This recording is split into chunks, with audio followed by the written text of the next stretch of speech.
que como buen cristiano haya guardado su hojita y la haya traído hoy y la tenga ahí. No voy a decirle que levante la mano quién la trajo y quién no, porque no quiero lastimar mi corazón tan temprano. Pero por fe pienso que ahí la tiene usted. Entonces, para no entrar en cuestiones feas desde temprano, creo que ahí usted trae su hoja, entonces vamos a continuar. La semana pasada estuve enseñando este concepto de comunidad. Bueno, quiero recordar primero, recordar el propósito de este curso. El propósito principal es que todos los que estén aquí puedan entender de una forma muy clara qué enseñamos aquí y qué denominación somos, porque sí tenemos una denominación. Y como les decía hace 8 días, por mucho tiempo nosotros seguimos con una línea desafortunadamente de evangelio de prosperidad y eso, pero el Señor abrió mi corazón y nos empezó a llevar en una transformación. Entonces, después de tantos años, este es el primer curso que doy y mi propósito es de que al terminar esto usted pueda decir: esto es lo que enseñamos y esta es la iglesia donde quiero estar. Esto es lo que he buscado. Ese es mi propósito. Y yo estoy seguro que le va a beneficiar mucho todo lo que estamos aprendiendo y lo que vamos a aprender. Y en el transcurso vamos a hacer preguntas, etcétera. Pero este es mi propósito principal, que después de este tiempo usted pueda decir: oh, ok, esta es la denominación. Oh, ok, históricamente esto es lo que pasó. Ok, entonces creo que sí, esto es. Esta es la iglesia donde yo quiero estar. Esta es la iglesia donde quiero traer a mi familia. Y esta es la iglesia donde quiero que mis hijos y mis nietos continúen.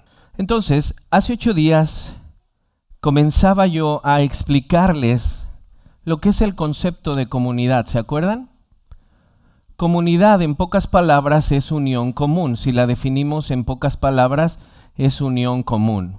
Unión común. Y les explicaba que aunque querramos o no querramos, todos nosotros pertenecemos a una comunidad, ya sea nuestra nación, sea nuestra escuela, nuestro equipo de fútbol, etcétera. Todos pertenecemos a una comunidad. Estuvimos viendo la historia de Abraham, en donde Dios lo aparta a él.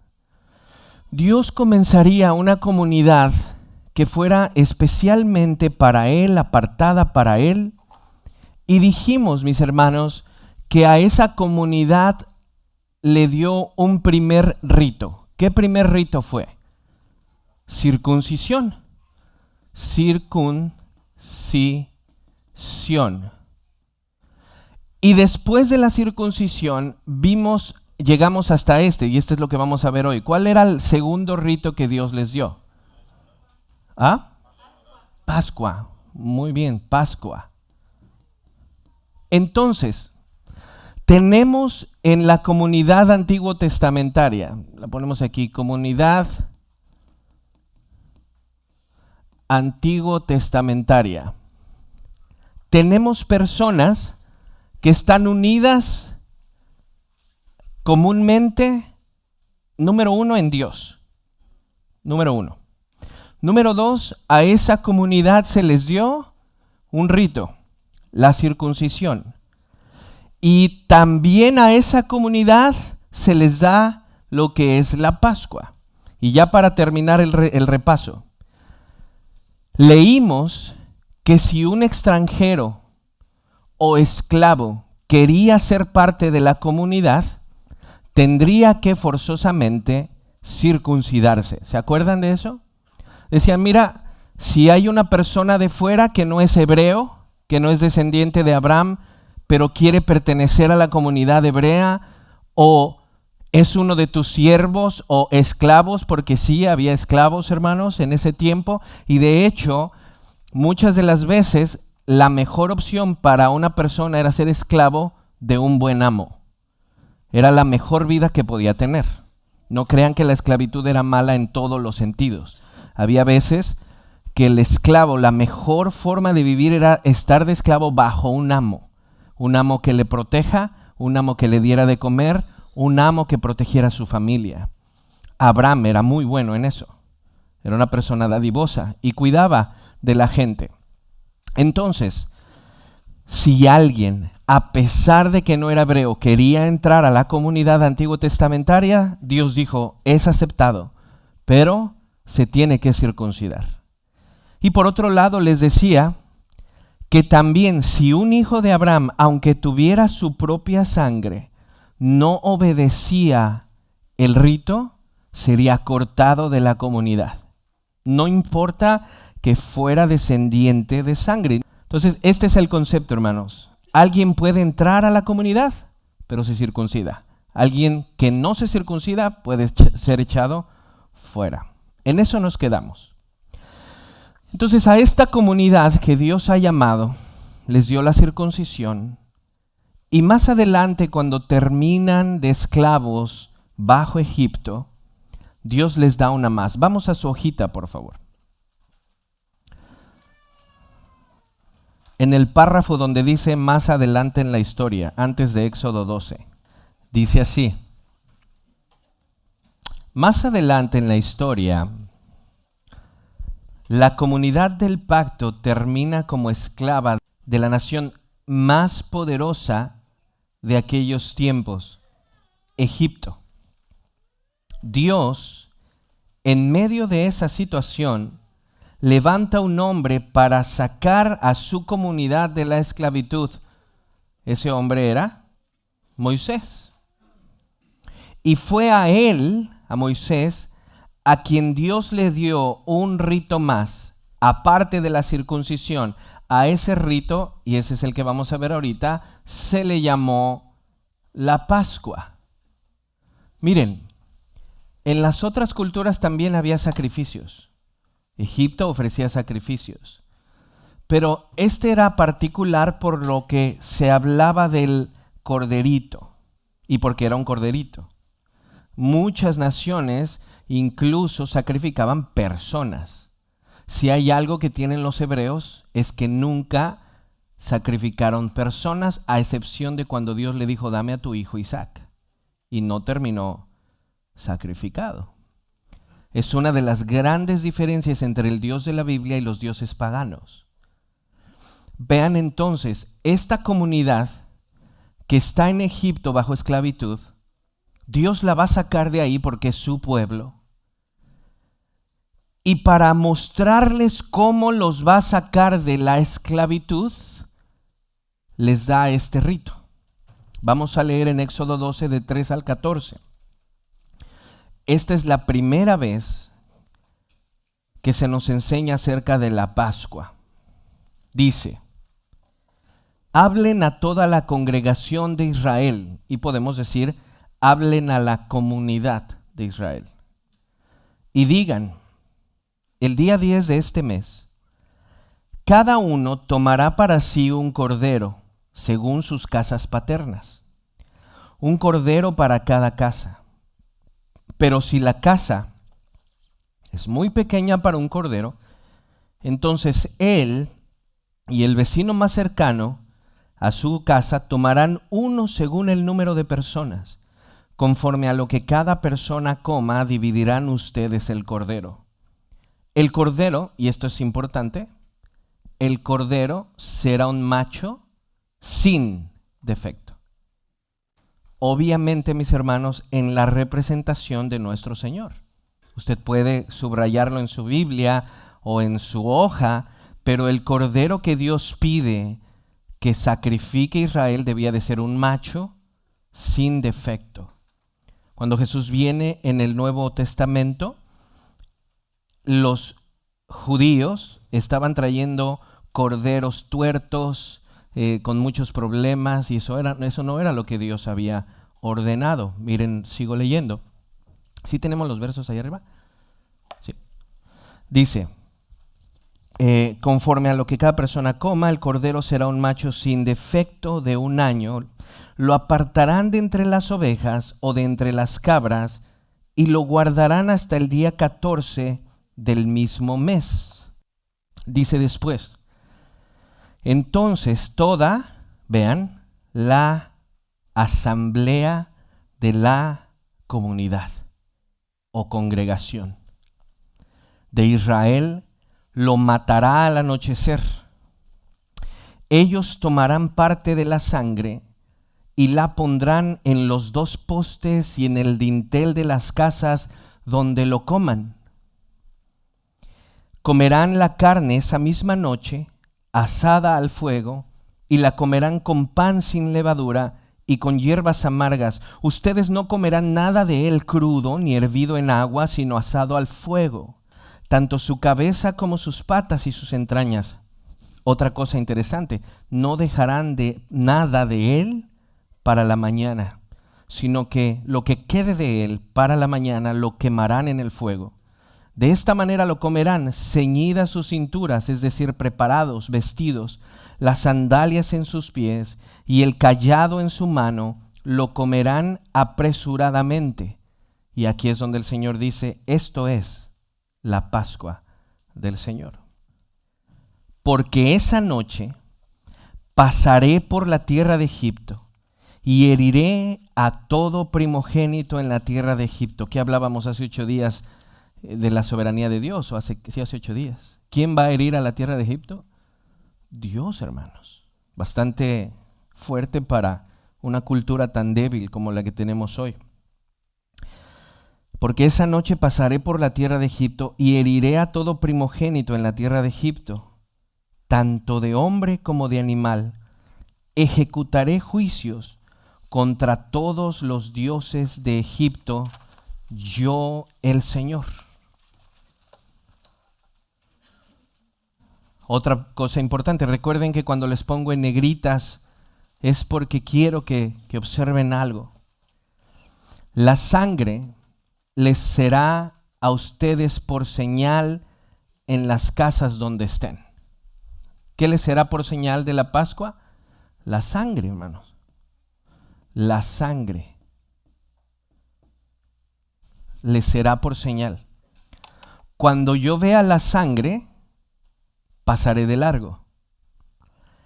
Y ninguna plaga vendrá sobre ustedes para destruirlos cuando yo hiera la tierra de Egipto.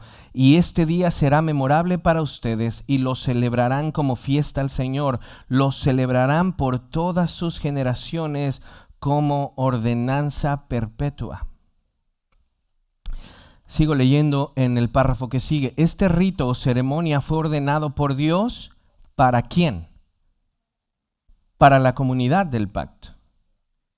Ahora, yo te aseguro, aquí no lo dice la Escritura, pero yo te aseguro que si a uno se le ocurrió no obedecer y no poner la sangre o ni sacrificar el cordero, murió.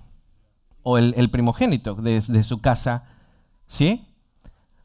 Porque esto es para la comunidad que Dios ha elegido, y a esa comunidad que Dios elige les está dando instrucciones específicas, que si bien en este tiempo eran literales, eran la sombra de lo que el Señor haría, ¿sí? Esa sangre que sería para no todo el mundo, sino para su comunidad. Vean esto. Todo aquel que pertenecía, sigo leyendo, si notamos hay un énfasis en que el cordero fuese muerto en medio de la asamblea, es decir, en medio de la congregación. El cordero sería sacrificado en medio de la reunión de la comunidad elegida de Dios. Entonces, mientras estamos viendo la protección en cierta comunidad, estamos viendo el juicio de Dios en otra comunidad. Y eso ha sido siempre. Dios trae su salvación, María, a una comunidad que Él ha decidido por gracia, pero a la vez trae juicio a otra comunidad a la cual Él ha decidido tratarles conforme a sus pecados. Si Él fuera, cuando uno dice Dios es injusto o hay que pedir justicia de Dios, Si Él nos diera justicia, nos desaparecemos absolutamente todos, porque ninguno de nosotros ha sido una palomita, una blanca palomita.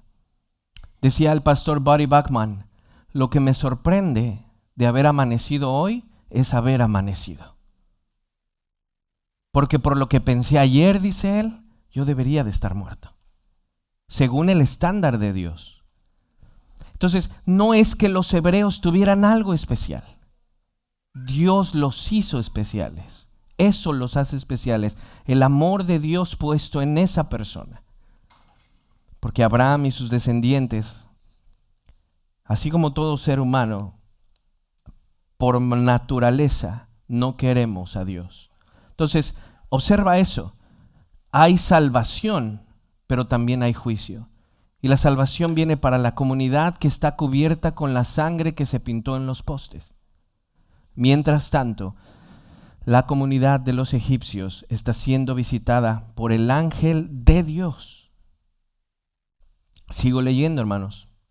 Todo aquel que pertenecía a la comunidad era protegido por la sangre del cordero que fue untada en los postes, y todas las casas de las personas que no eran de la comunidad del pacto fueron visitadas por el ángel. Y entre paréntesis les pongo, llevándose a los primogénitos. Así como la circuncisión era una señal visible en el cuerpo del varón, así la sangre era una señal visible en las casas de aquellos que participaron de la Pascua. ¿Me voy explicando?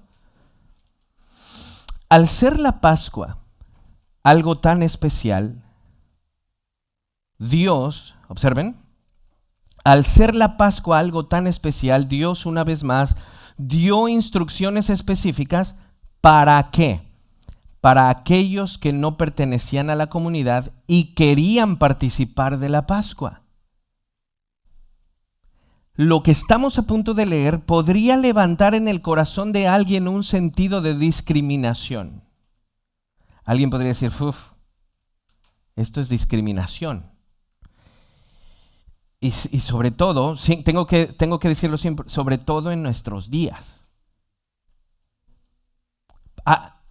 Lo que vamos a leer podría levantar en el corazón de alguien un sentido de discriminación, pero como mencionábamos arriba, es Dios quien dice cómo y cuándo puede alguien acercarse a Él o pertenecer a su comunidad. ¿Se acuerdan el ejemplo de Levítico 10 con los hijos del sacerdote? Que se les ocurrió a ellos una nueva idea de llevar sacrificio de cierta manera y murieron.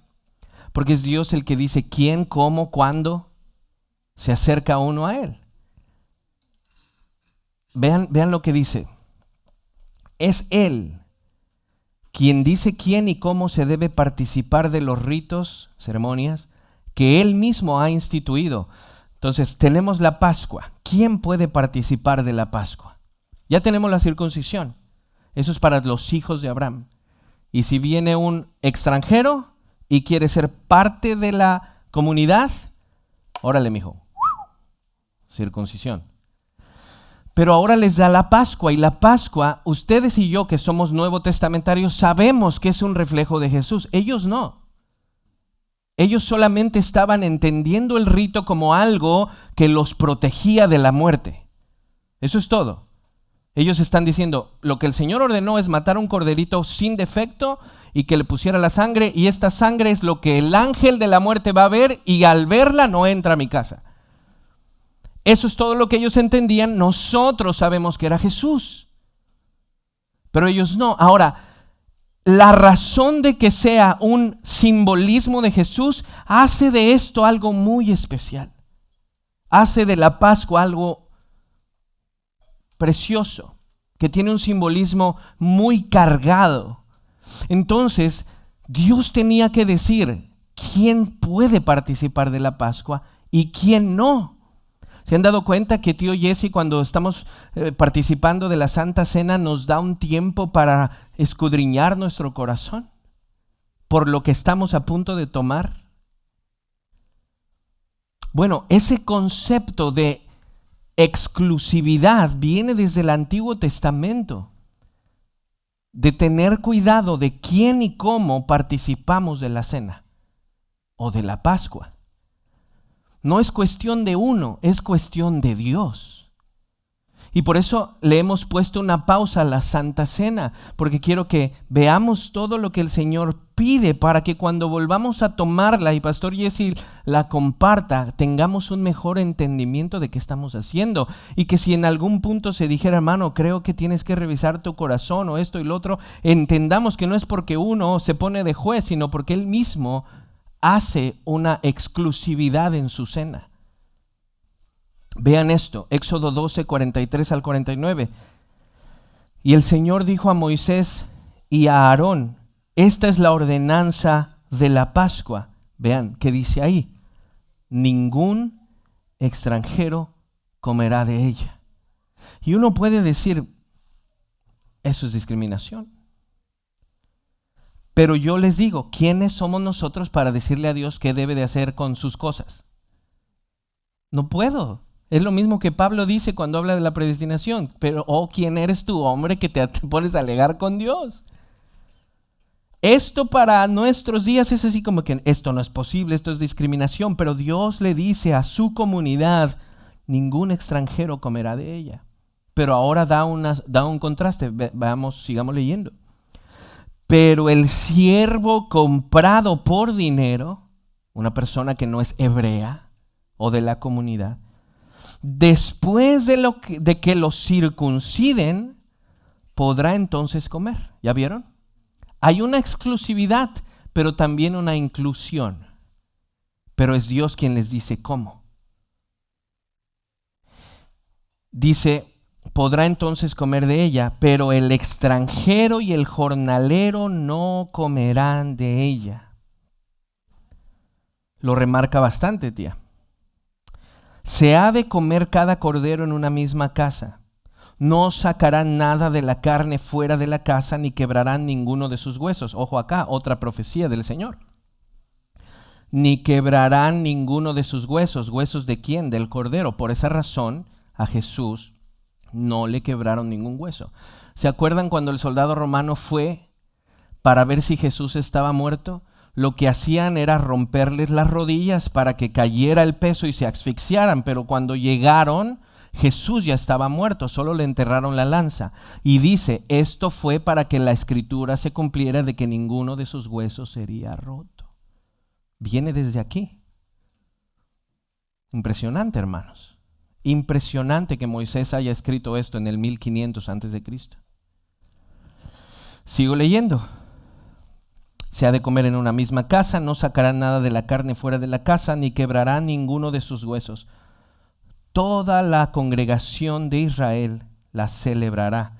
Pero si un extranjero reside con ustedes y celebra la Pascua del Señor, que sea circuncidado todo varón de su casa. Y entonces que se acerque para celebrarla, pues será como un nativo del país. Pero ninguna persona incircuncisa comerá de ella. La misma ley se aplicará tanto al nativo como al extranjero que habite entre ustedes. Dice, esta lectura podría ser vista como discriminación, sobre todo en nuestros días, pero la Pascua representaba algo sumamente especial y santo, hermanos. Por lo tanto, Dios ordena que solo la comunidad participe de ella.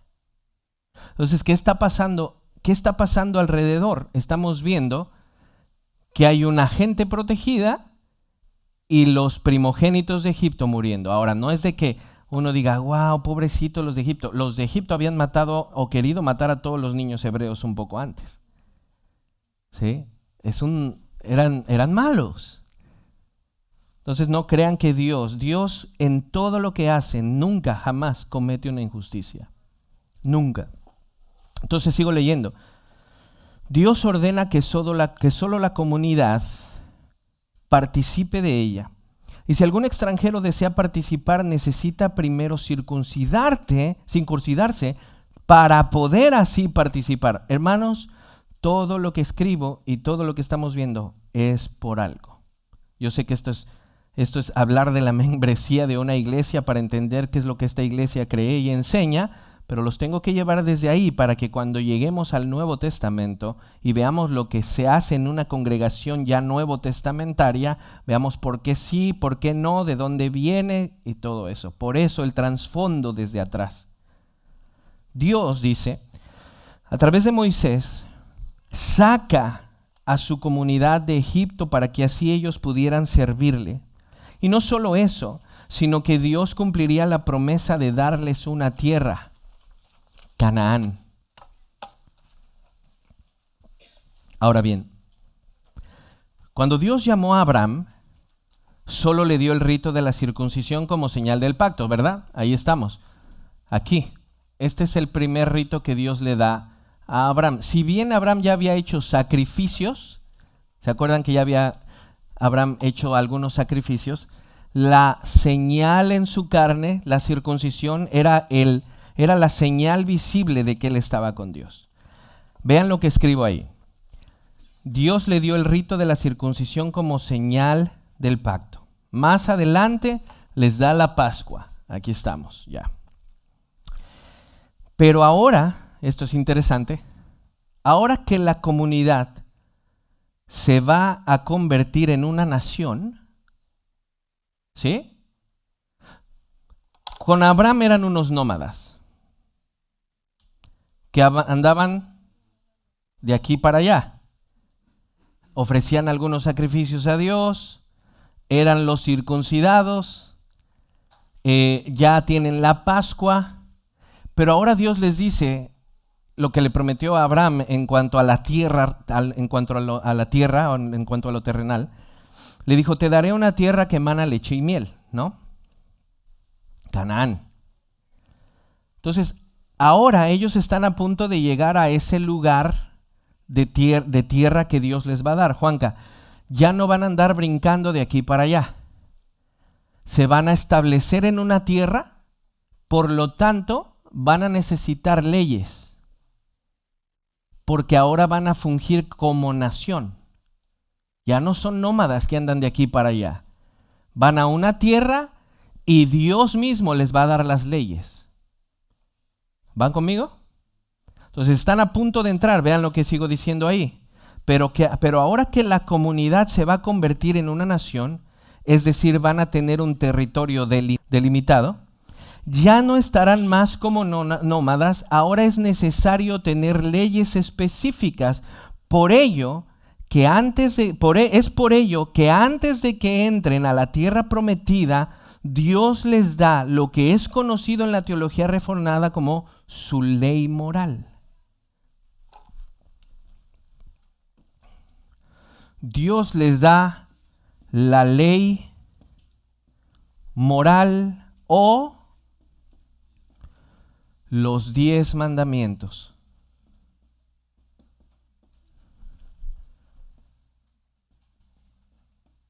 ¿Están bien?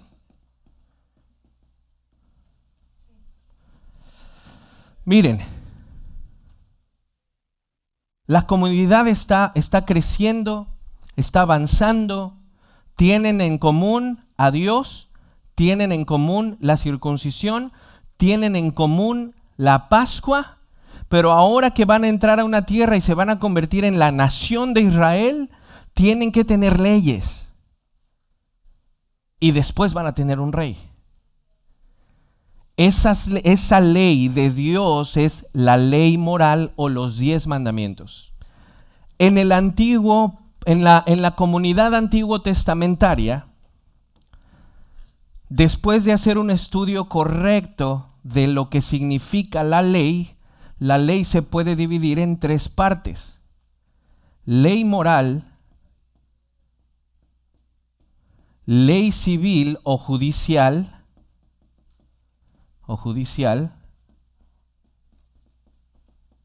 y por último, la ley ceremonial. ¿Sí alcanzan a ver la letra fea?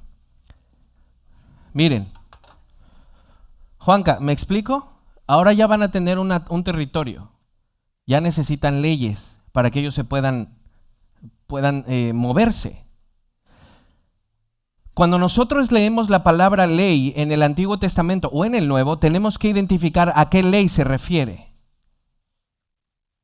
Entonces, Dios en Éxodo 20 les da lo que es conocido en la teología reformada, pero no solamente en la teología reformada, sino en la Biblia como los 10 mandamientos. Los 10 mandamientos son el reflejo de la pureza y carácter de Dios. Su carácter está puesto en esos 10 mandamientos, pero también tenían ley civil o judicial, y eso lo vemos mucho en Levítico.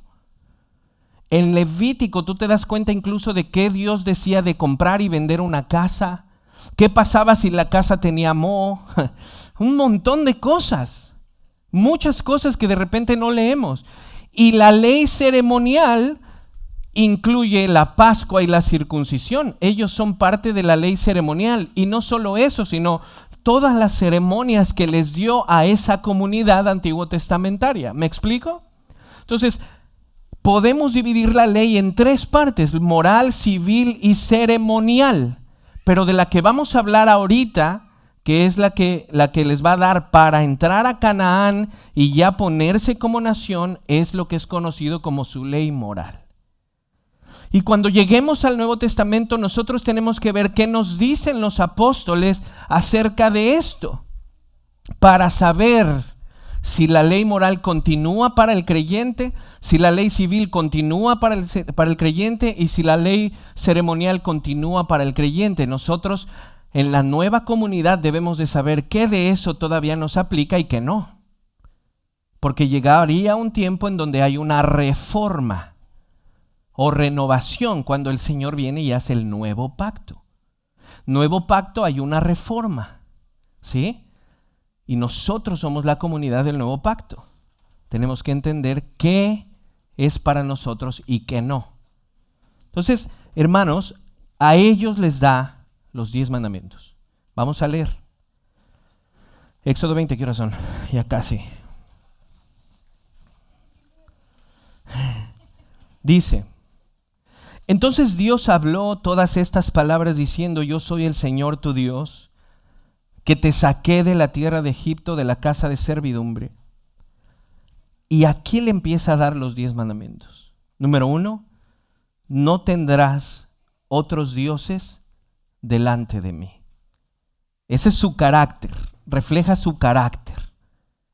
Y lo primero que les dice a ellos es: no tendrán otros dioses delante de mí.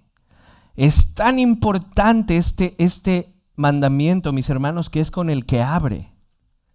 No te harás ningún ídolo. Es mandamiento 2. No te harás ningún ídolo, ni semejanza alguna de lo que está arriba en el cielo, ni abajo en la tierra, ni en las aguas debajo de la tierra. No los adorarás ni los servirás.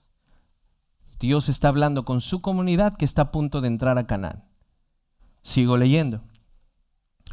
Porque yo, el Señor tu Dios, soy Dios celoso, que castigo la iniquidad de los padres sobre los hijos hasta la 3ª y 4ª generación de los que me aborrecen, y muestro misericordia a millares, a los que me aman y guardan mis mandamientos.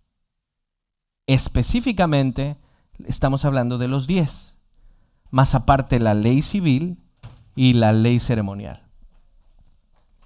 Vean lo que sigue diciendo la Biblia. Guardarán mis mandamientos. Mandamiento 3: no tomarás el nombre del Señor tu Dios en vano, porque el Señor no tendrá por inocente al que tome su nombre en vano. Eso es importante. Cuando dimos la serie de los 10 mandamientos, ¿se acuerdan que hablamos que muchas de las veces creemos que tomar el nombre de Dios es andar jurando o cierta... Pero cada que una persona dice: ven, te tengo una palabra de Dios para ti, y no viene de Dios, estamos cometiendo, yo creo que uno de los peores pecados que hay. Y en el movimiento hipercarismático esto es el pan de cada día. Tengo una palabra para ti. Y el Señor dice: no tomen mi nombre en vano. O sea, no se anden con cosas. No tomen mi nombre. Vean, es tan importante, vean. No tomarás el nombre de tu Dios en vano, porque el Señor no tendrá por inocente al que tome su nombre en vano. Mandamiento cuarto, acuérdate del día de reposo para separarlo, santificarlo. 6 días trabajarás y harás toda tu obra, pero el séptimo día es día de reposo, pero ahí nos dice para qué es ese día. Para el Señor tu Dios. Para el Señor tu Dios. ¿Quién debía de guardar esto? La comunidad de Dios. La comunidad de Dios. Para el Señor tu Dios. No harás en él trabajo alguno, tú, ni tu hijo, ni tu hija, ni tu siervo, ni tu sierva, ni tu ganado, ni el extranjero que está contigo, porque en 6 días hizo el Señor los cielos y la tierra, y nos está dando el ejemplo de lo que él hizo. El Señor hizo en 6 días los cielos y la tierra, y el mar y todo lo que en ellos hay, y reposó el séptimo día. Por tanto, el Señor, miren esto, qué tan importante es, el Señor bendijo el día de reposo y lo separó, santificó, apartó para Él, para Él. Por eso su comunidad guardamos un día de cada 7 para Él. Luego el quinto mandamiento, honra a tu padre y a tu madre para que tus días sean prolongados en la tierra que el Señor tu Dios te da. Y ahí específicamente habla de la tierra que viene, Canaán. Luego el sexto, no matarás. Ya van a ser una nación, tienen que empezar a tener reglas específicas.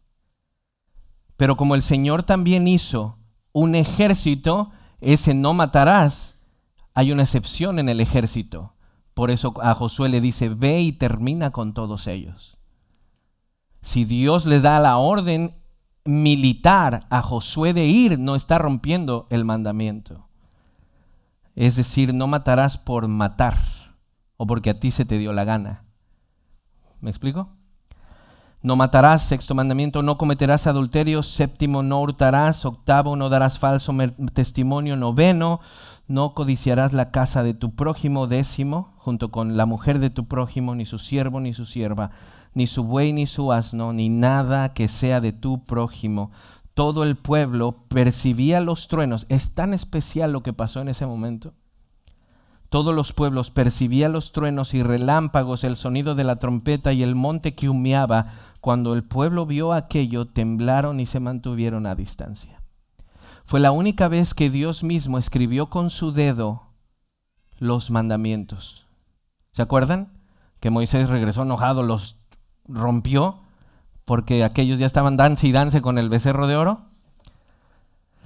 Y tuvo que escribirlos después Moisés, pero la primer tabla fue escrita con el dedo de Dios. Tan importante es el decálogo, porque representa su moral, su santidad, su carácter, que fue escrita con su dedo cuando Moisés estuvo en el monte con él. Y cuando Dios le dice, mira, tu pueblo ya están, y Moisés así como, mi pueblo es el tuyo. Baja a Moisés y los ve baile y baile con el becerro de oro, rompe las tablas que Dios había escrito y tienen que hacer otras. Así pasa, ¿no? Te enojas, haces algo y luego tienes que acomodar otra vez. Ya rompiste la tele porque te enojaste y ahora tienes que ir a comprar otra. Vean esto. Esta es la ley moral de Dios, los 10 mandamientos, y les pongo en negritas, que representan el carácter perfecto del Dios que los escogió. Y por ello, este es el estándar que Dios pide a su comunidad. Fue este el inicio de lo que hoy conocemos como Israel. ¿Van bien?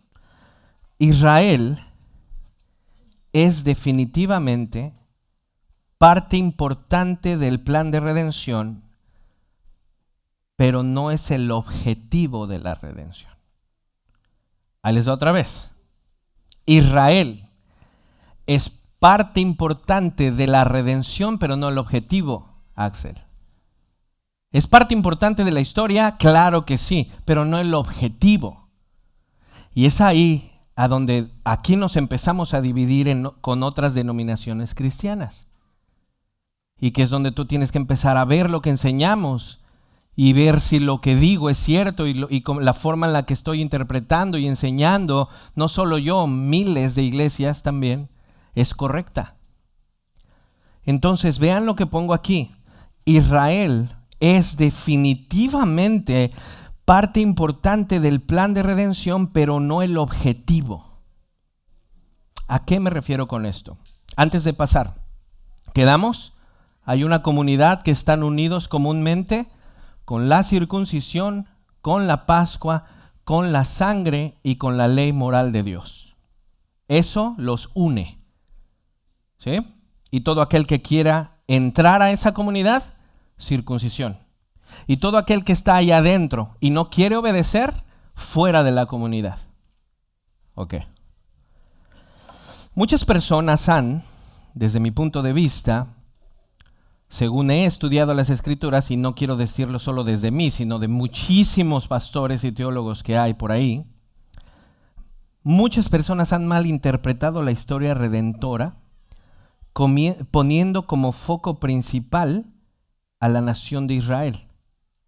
Pero nosotros los creyentes neotestamentarios, que tenemos la historia completa y la vemos en retrospectiva, podemos entender que Israel fue un paso en la historia de la redención, un medio para un fin mayor, y es que el plan de Dios no era tener una comunidad de un solo pueblo en un solo territorio, sino que al decirle a Abraham que las naciones serían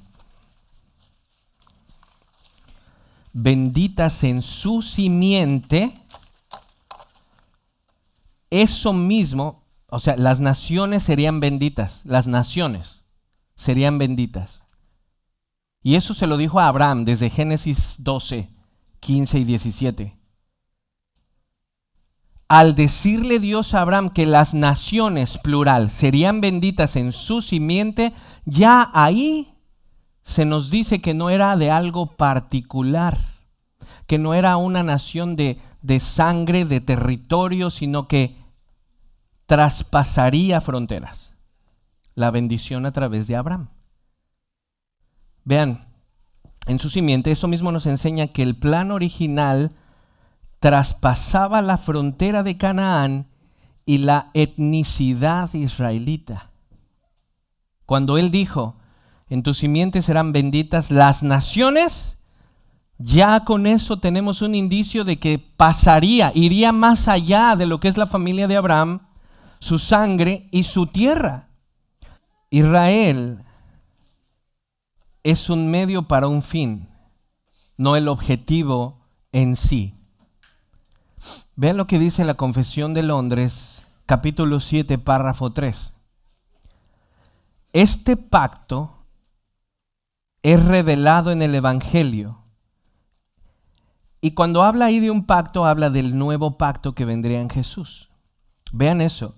Este pacto es revelado en el Evangelio, en primer lugar, a Adán en la promesa de salvación por medio de la simiente de la mujer. ¿Me puedes poner Génesis 3:15, hija, tantito? Decimos que Israel es un medio para un fin aún mayor, que traspasaba la tierra de Canaán, que traspasaba la etnicidad de los hebreos, judíos, israelitas.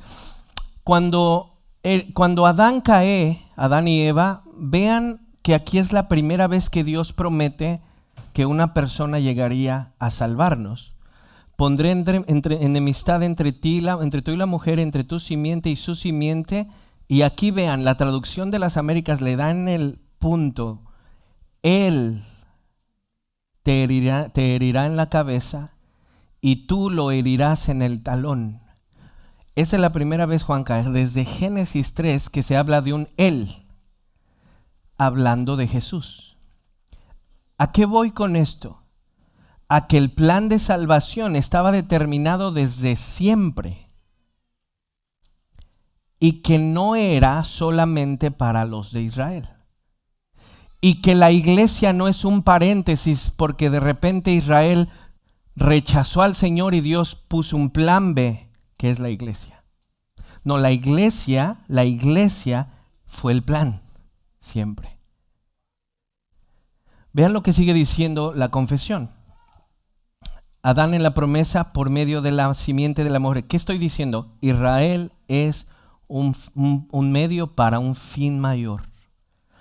Dice, lo vuelvo a leer todo. Este pacto es revelado en el Evangelio, en primer lugar a Adán en la promesa de salvación por medio de la simiente de la mujer y después, ojo, y después mediante pasos adicionales. ¿Qué es Israel?